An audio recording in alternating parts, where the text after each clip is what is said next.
iniciando o nosso programa de língua portuguesa aqui no NEC TV, e sempre temos trazido aqui para os nossos telespectadores alguma coisa importante, e com a presença aqui da Marlis, que é nossa jornalista, que sempre cataloga, sempre ouve alguma coisa. E hoje, o que você trouxe para nós de importante? Olá, professor. Olá, você que está nos assistindo. Professor, agora toda conversa é um campo de pesquisa mesmo, não tem jeito. O ouvido fica atento para poder encontrar alguma palavra e trazer aqui para o programa.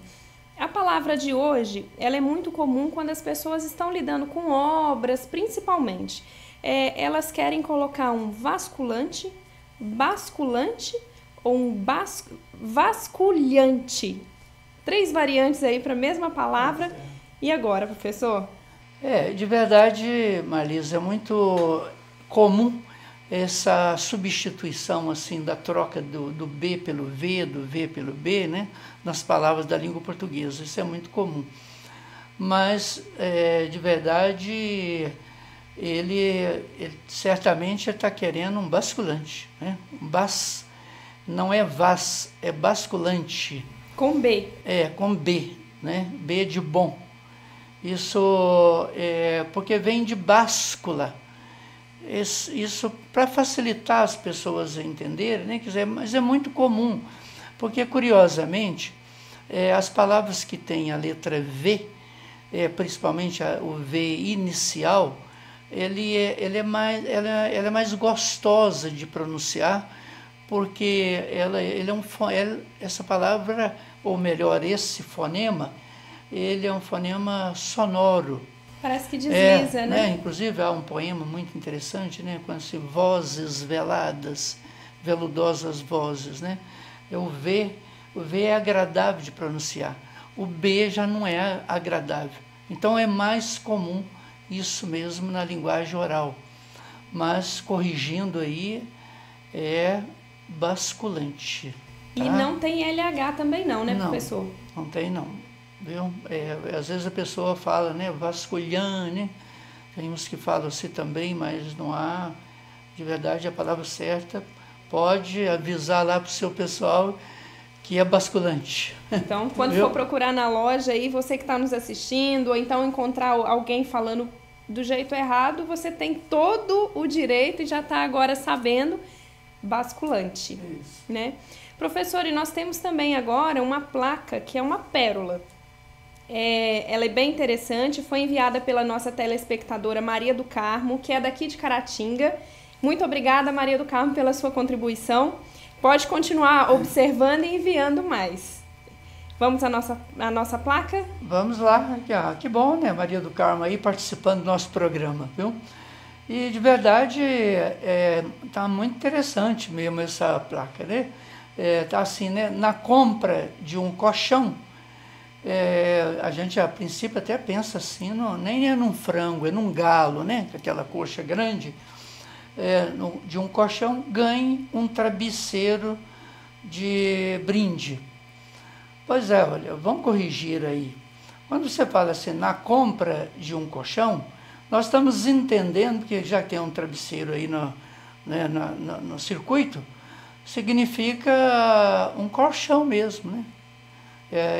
Aí se escreve, você vai trocar esses X, coloca aí um L e depois um CH, colchão, né? Aí já tem o tio aí no A. Então, portanto, na compra de um colchão, C-O-L, C-H-A-O-Tio, ok? E ganhe aí ela colocou um travesseiro, né? Veja só, também não é travesseiro, é travesseiro, Aí, novamente, quer dizer, nós temos aí uma troca, né? Aí tirou o V e colocou um B. Portanto, você vai corrigir colocando travesseiro. É algo para você encostar, normalmente a cabeça, não é isso? Aí você fica com o colchão e também com o travesseiro. Você pode cortar a palavra de brinde, porque você já colocou ali o verbo ganhar. Se a pessoa ganha comprando um colchão, você não precisa, a sua placa pode ficar menor, fica mais fácil para ser lida. Ficando assim, na compra de um colchão, ganhe um travesseiro. Portanto, você vai ter, olha, troca o B por V, troca o I por E e acrescenta um I aí depois do E, antes do R, travesseiro. Portanto, aí tudo bem, fica boa a sua placa. E pode dormir tranquilo, né? Tranquilo, né? Com o colchão e o travesseiro. Tudo novinho. Muito obrigada novamente, Maria do Carmo, pelo envio da sua placa. Curiosamente, professor, agora, enquanto o senhor fazia as correções, eu observei a nossa dúvida na palavra, trazia também essa dúvida sobre a troca do B e do V, e a nossa placa também, né? Trouxe o travesseiro e as pessoas às vezes dizem trabiceiro, basculante e vasculante, né? É verdade, às vezes troca, e como troca também muito o V pelo F, né? É comum, né? Porque é essa relação dos fonemas surdos e dos fonemas sonoros.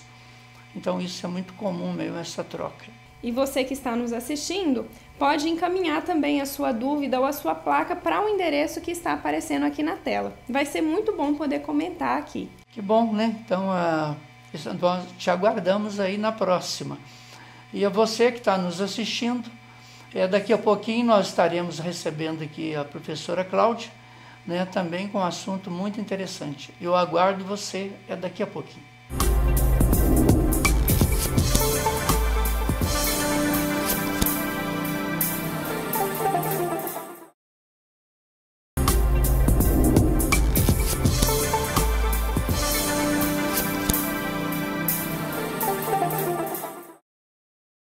Iniciando o nosso segundo bloco, aqui com a professora Cláudia Cardoso, que é coordenadora do curso de Letras do Centro Universitário de Caratinga, ela comentou comigo a respeito de um assunto que eu achei muito importante, que é exatamente sobre a linguagem oral. Essa linguagem, né, professora, que é aquilo que a gente vive, convive, né, o dia todo. E o que você tem, assim, né, nesse processo de comunicação, o que de importante, né, a dizer para nós sobre a linguagem oral? É muito importante diferenciar a linguagem oral da linguagem escrita. Normalmente, nós rotulamos a linguagem oral de uma linguagem errada. De verdade, a linguagem oral, ela traz algumas características que permite, de certa forma, né, algum desvio linguístico. Por exemplo, na linguagem oral, normalmente, nós temos os gestos, temos a entonação, né, a própria relação, né, face a face com o interlocutor, que nos auxiliam nesse ato de comunicação. Então, nesse sentido, é muito comum que os interlocutores façam usos de palavras não tão bem pronunciadas, ou de repetições de palavras, ou mesmo que nós chamamos de muletas linguísticas, né? O que são as muletas linguísticas? São aquelas palavras que não exercem nenhuma função na comunicação, como, por exemplo, o né, que dão uma progressão ao texto, o aí, o então, que às vezes elas são usadas, né, com muita frequência, que até tornam o texto poluído, cansativo. Mas a linguagem oral tem essas características. Então, existe aí um equívoco em dizer que para falar pode falar errado, mas para escrever tem que escrever certo. De verdade, não é esse o ponto. O que nós temos que observar é o contexto de produção, quem são os interlocutores, né, em que momento aquilo é falado. E, de uma forma geral, a linguagem oral ela não precisa ser carregada de erros. O que ela permite é um pouco mais de tranquilidade para liberdade, um pouco mais de liberdade para se pronunciar ou falar. Porque às vezes depende muito também do interlocutor, não é isso? Sim. Se você está conversando com uma pessoa assim que tem um conhecimento mais ou menos, né, semelhante, igual, ou está conversando com uma pessoa cujo conhecimento é superior ou inferior, mas se você tem essa liberdade também, às vezes são amigos, isso acaba você entendendo também pela própria expressão facial, né, pelos próprios gestos, não é isso? Sim, isso facilita muito. Que são substituídos na linguagem escrita pela pontuação. Palavra, né, e pontuação. Pelo próprio sentido das palavras. Por isso que a linguagem escrita, ela normalmente é dito como difícil, porque aquilo que é falado face a face tem que ser substituído na linguagem escrita pela pontuação. Um gesto, né, que demonstrou uma certa emoção, ele tem que ser transcrito com uma palavra que represente isso. Certo é que a linguagem oral não é uma linguagem que eu possa errar, falar de qualquer maneira. Há momentos que nós temos uma intimidade maior com o interlocutor e a gente usa de algumas palavras pelas metades, né? Muito comum em casa, com a família, falar, você fez aquele negócio? Ora, não diz muita coisa, né? Você fez aquele trabalho, mas naquele momento é permitido. Mas não quer dizer que eu posso falar errado, escrever errado. E esse equívoco, às vezes, leva as pessoas a... Não, eu posso falar errado. Não pode. A linguagem oral, ela ainda assim é uma linguagem que tem que ter um certo, né, padrão.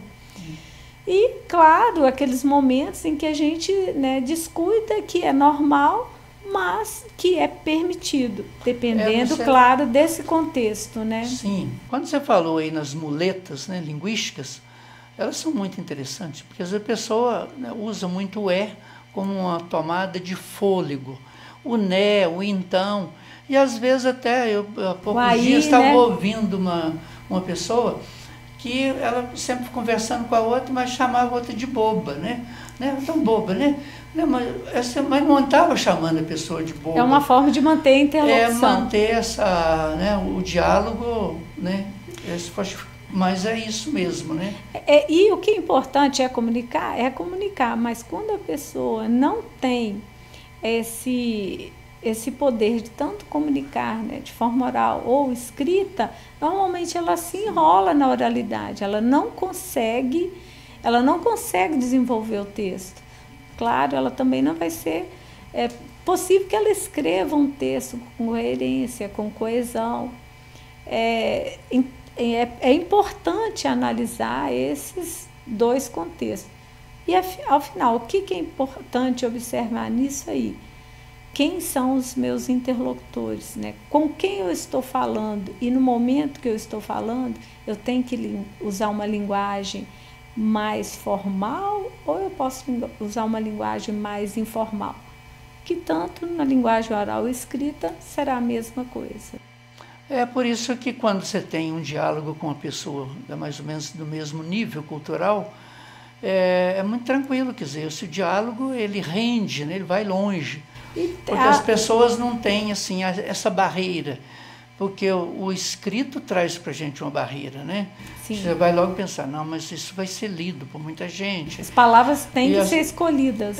E ali nessa linguagem oral, falou ali, você entendeu que terminou a conversa. Se o interlocutor não entendeu, ele já entra em ação. Mas como é mesmo? Eu não entendi o seu posicionamento. Explique melhor. Exatamente. O que o leitor não diz para quem escreve.